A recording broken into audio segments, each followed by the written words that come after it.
Hey there! Today we shall introduce you to a platform to integrate technology to a classroom called Google Classroom. Google Classroom allows you to share files, create and grade assignments, and communicate with students online. Google Classroom is completely free. Your institution just needs to sign up for a G Suite for Education account to use it. This account will help to ensure additional privacy and security for the students. So let's get started.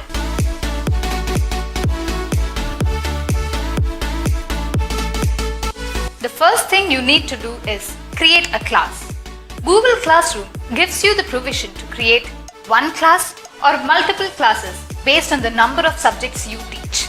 In order to create a class, you need to click on the plus sign in the upper right corner and then click on Create Class.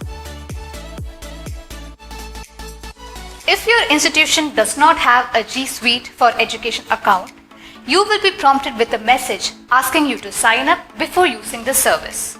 Next, you need to enter the class name, which is a mandatory field, section, subject,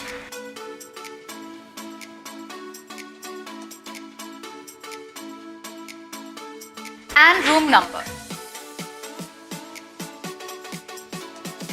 It is a good practice to include the name of the teacher in the class name. Otherwise, the students might get confused. Once you are done entering the information, click on Create Class and you will be redirected to the classes page where you can see the details of the class that you have just created.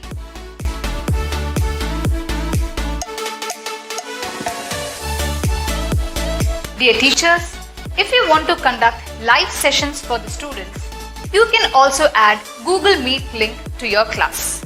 You can access the same from the general settings on the top and then scroll down to the Google Meet option. Click on Generate Meet link and a link will be generated there. This link will be visible to all the students in the class, but they can join the meet only when the session is live, that is, when the teacher joins the meet. Next we shall see how to make students join the class that you have created. For this, there are two ways. You can individually add students to the class by clicking on the People tab at the top and then click the Invite Students button next to the student heading. You can invite students to the class by entering your student's email address and inviting them. Another way to do this is to have the students join your class on their own. Under the class name, you can see a class code. You can display your class code in a larger size by clicking on the display icon next to the class code.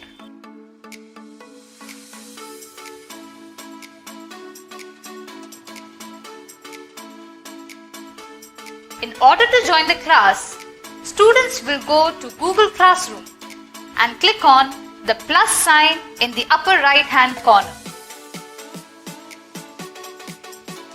and then type in the personal class code.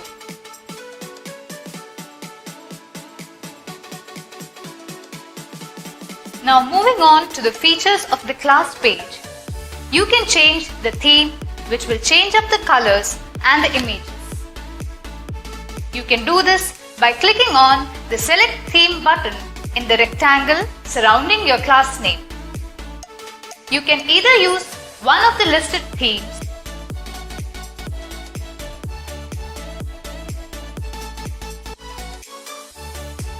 or you can use a personalized photo by clicking on Upload Photo and then choosing the photo from your computer.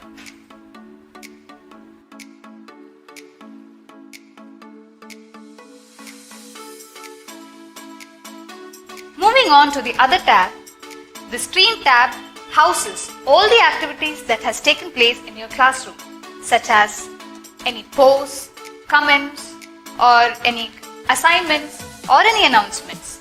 The most recent announcement or comment or post comes on the top. You can easily post announcements or add attachments to the stream page by clicking in the Share with your class box.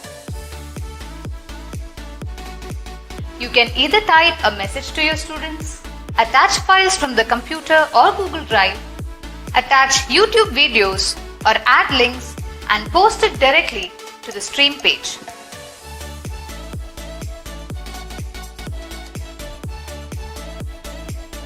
You can schedule this post to go out at a specific date and time or save as a draft to post at a later time.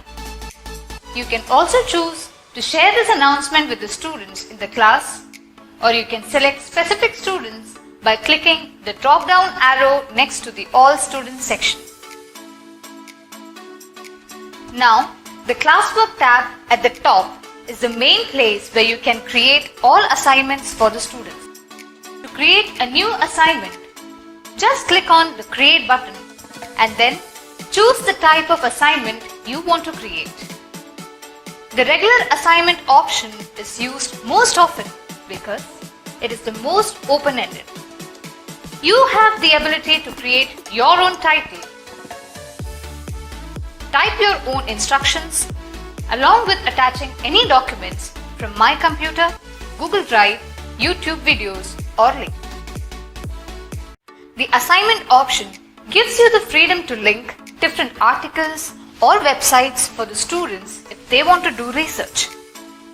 You can also make them answer questions by using the question option on the Google Classroom or by linking a Google Doc where you have outlined all the questions you want them to answer. You can even use Google Form for conducting quiz and collecting feedback. You can assign a point value to the assignment or put it as ungraded. You can also assign a due date for students to complete the assignment, and you can also create a topic for the assignment. You can choose to post the assignment immediately or schedule it to go out at a specific date and time, or you can save it as a draft and return to it later. The quiz assignment option will attach a blank Google form that you can use to create a quiz for the students.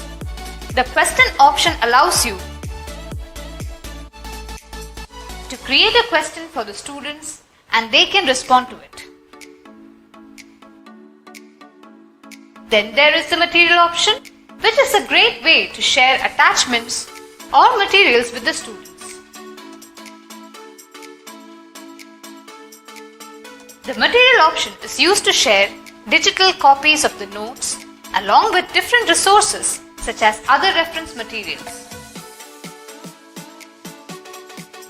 The reuse post option allows you to reuse a post that you have already created in another class on Google Classroom. This can save some time while adding assignments and creating posts.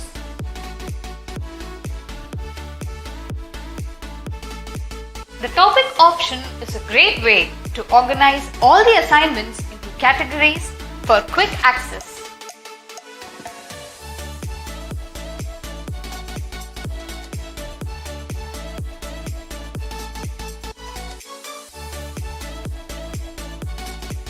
Under the Classwork tab, you can also view the Google Calendar for your class, which will show the due dates for all the assignments that you have created, along with the Google Drive folder, which consists of all the attachments that have been added to the class. As you add assignments, materials, and questions to the Classwork tab, it will appear on your Stream tab in chronological order. Moving on to the next tab, the People tab. It allows you to see all the teachers and students you have connected to your class. We have already seen how to invite students to the class. You can follow the same steps to add other teachers to the class as well for shared teaching. You also have the option to email students, mute students which prevents them from posting and commenting on Google Classroom, or remove students from the class as well. The Grades tab is an online gradebook for the assignments of the students that you have on Google Classroom. This is super handy to be able to see it all in one place. You can also click on any assignment and view the student work that was submitted, or you can click on a student and see all the work they have submitted for different assignments. The last important feature to be highlighted with Google Classroom is the class settings. You can access the settings by clicking on the gear icon in the upper right hand corner of your class page. You can edit any of the information for your class in the class details section. The general settings allows you to do a lot of different things. First of all, you can choose to display, copy, reset, or disable your class code. You can change the settings for your stream page and the abilities of teachers or students to post and comment. You can also change the settings for the display of notifications on the stream page, and you can choose to show related items if needed. In the grades calculation section, you have the ability to edit the grading system to either go off of total points or have a weighted grading system with category. So this was a basic introduction to the Google Classroom platform. Hope you found this video very helpful to you, and I hope you will make use of this tool to make education easily accessible to the students. So happy teaching!